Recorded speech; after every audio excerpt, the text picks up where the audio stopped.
পেহেলগাঁওয়ে জঙ্গি হানার তদন্তে চাঞ্চল্যকর সব তথ্য। প্ল্যানিং থেকে অপারেশন, নাশকতার জন্য জঙ্গিদের দেওয়া হয়েছিল বিশেষ ম্যানুয়াল। কি করণীয় আর কি নয় সেই সব কিছু লেখা জঙ্গিদের এই ম্যানুয়ালে, যা হাতে পেয়েছে এনআইএ।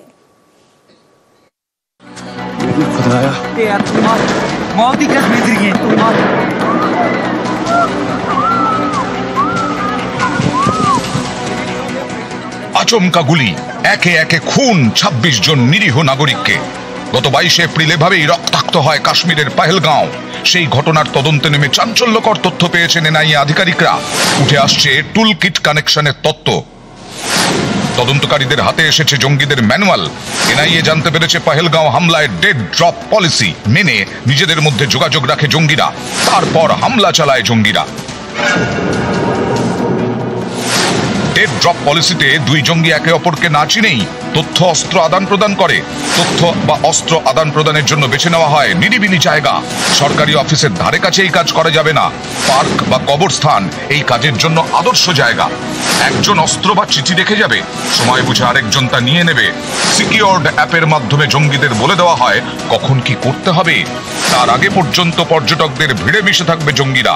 নির্দেশ পেলেই চলে যাবে নিরিবিলি জায়গায়। সেখানেই হবে তথ্য বা অস্ত্র দেওয়া নেওয়া। এখানেই শেষ নয়, জঙ্গি ম্যানুয়ালে নানা সংকেতের কথাও রয়েছে। সিকিউরড অ্যাপে ৪টি সংকেত ব্যবহার করে জঙ্গিরা। বিজি অর্থাৎ অস্ত্র বা তথ্য দেওয়া নেওয়া এখন সম্ভব নয়। খতরা নজরদারি রয়েছে, তাই ড্রপ করার জায়গায় যাওয়া যাবে না, গেলেও কিছু নেওয়া যাবে না। ড্রপ অর্থাৎ চিঠি বা অস্ত্র ঠিক জায়গায় রাখা আছে। পিকড আপ তথ্য বা অস্ত্র সফলভাবে নেওয়া হয়েছে। পেহেলগাঁওতে এভাবেই অস্ত্র জোগাড় করে জঙ্গিরা, তারপর বৈসারানে হত্যা লীলা। গ্রামবাসীদের কেউ কেউ জঙ্গিদের সাহায্য করে। এদের বলা হয় ওভারগ্রাউন্ড ওয়ার্কার বা OGW। মঙ্গলবার বান্দিপোরা থেকে এরকমই ৩ OGW কে গ্রেফতার করে যৌথ বাহিনী। শাহজাদ আহমেদ, দানিশ আহমেদ এবং আথের ইকবাল, ৩ জনেই লস্করের হয়ে কাজ করে। ধৃতদের থেকে উদ্ধার হয়েছে আগ্নেয়াস্ত্র। এই OGWদের ওপর কড়া নজর রয়েছে এনআইএর। ২০০০-এর বেশি সন্দেহভাজন OGW কে জিজ্ঞাসাবাদ করা হয়েছে। এর মধ্যে ১৫ জন রয়েছে কড়া নজরদারিতে। জিজ্ঞাসাবাদে পেহেলগাঁওয়ের হামলায় কুপওয়াড়ার এক জঙ্গির নাম উঠে আসছে। কুপওয়াড়ার কালারুসের বাসিন্দা সেই জঙ্গির নাম ফারুক আহমেদ। তদন্তকারীরা জানতে পেরেছেন পাকিস্তান অধিকৃত কাশ্মীর থেকে জঙ্গিদের পরিচালনা করে এই ফারুক।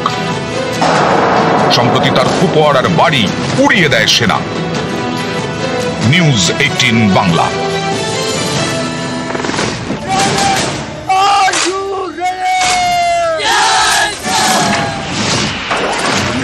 आजमाने की कोशिश की, फिर तो जवाब उतना ही प्रचंड मिला।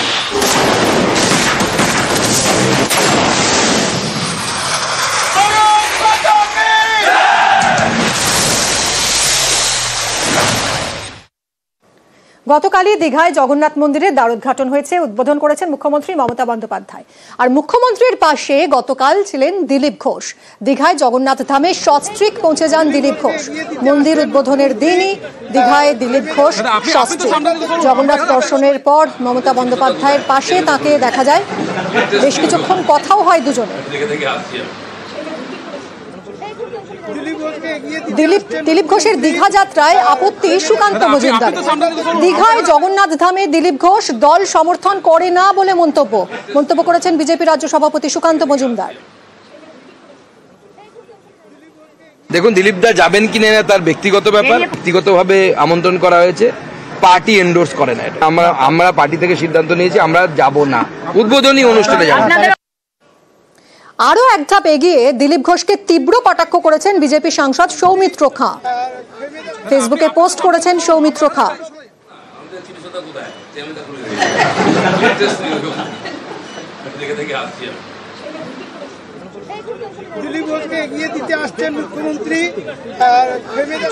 উদ্বোধনের দিনই দীঘায় জগন্নাথ ধামে যাওয়া নিয়ে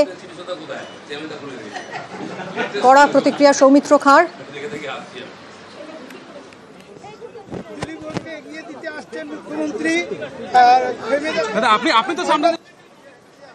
দীঘা যাত্রায় বঙ্গ বিজেপিকে তুলোধনা দিলীপ ঘোষের।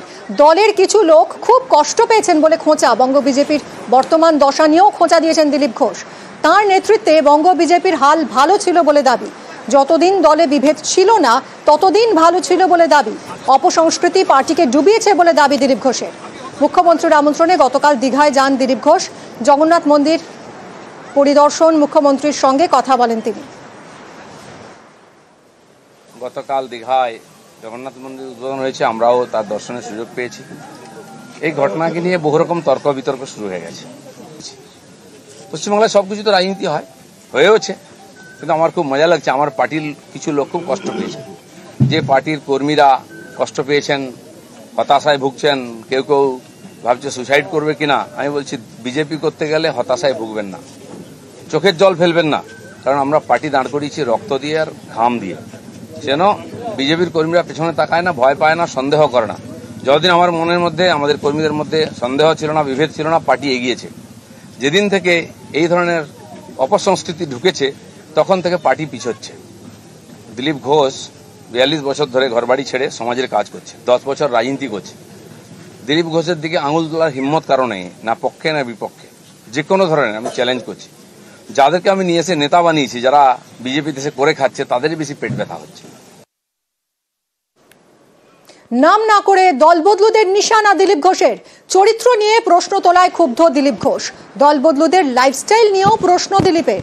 রাত ও দিনের জীবন অন্য বলে তোপ দেখেছেন দিলীপ ঘোষ।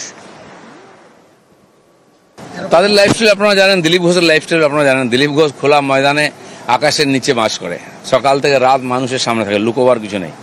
বাকিদের লাইফস্টাইল দেখুন, দিনের সকালের রাত্রের লাইফ। যারা আমাকে সার্টিফিকেট দিচ্ছে তারা সমাজের জন্য কি করেছে? পায়খানা পেচ্ছাপ ছাড়া কোনো ত্যাগ করেনি জীবনে, তারা হয়ে গেলে ত্যাগী।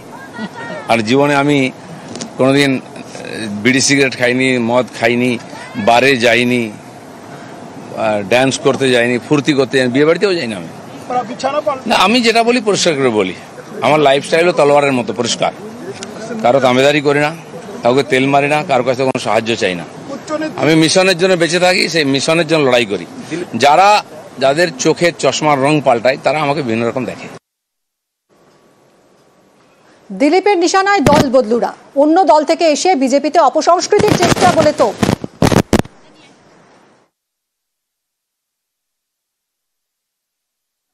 আমার বাড়ির জামাই যদি অন্য পার্টি করে, সেই মেয়ের বাড়ি আমি যাব না, এই রাজনীতি দিলীপ ঘোষ করে না, করবে না। যারা করতে চাইছে এটাকে, বিজেপিকে এই অপসংস্কৃতি আনতে চাইছে, তারা বিজেপি জানে না, তারা বিজেপি জানে না, তারা দিলীপ ঘোষকে চেনে না, এর পিছনে কত ত্যাগ তপস্যা আছে জানে না। যারা 21 সালে এসছে, 20 সালে বিজেপিতে এসছে না, তারা বিজেপি বুঝতে পারবে না। কেউ কেউ RSS দেখাচ্ছে, কেউ কেউ হিন্দুত্ব বোঝাচ্ছে। দিলীপ ঘোষকে হিন্দুত্ব বোঝাবেন না। আমার কাটলে গায়ে হিন্দুর রক্ত বেরোবে, বিজেপির রক্ত বেরোবে।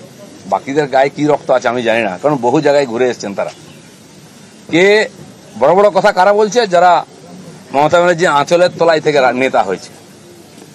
আরো বড় বড় কথা বলছে, অনেকে চরিত্রের কথা বলছে। যারা কালীঘাটের উচ্ছিষ্ট খেয়ে জীবন কাটিয়েছে, আজকে বিজেপির উচ্ছিষ্ট খেয়ে বেঁচে আছে, তারা দিলীপ ঘোষকে ক্যারেক্টার সার্টিফিকেট দিচ্ছে।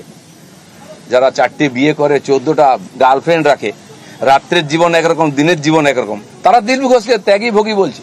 আহাম্মক। রাস্তায় দাঁড়িয়ে বলো লোকে কি বলবে? দিলীপ ঘোষ আজকেও রাস্তায় দাঁড়িয়ে আছে, কালো দাঁড়িয়েছিল, আগামী দিনেও থাকবে।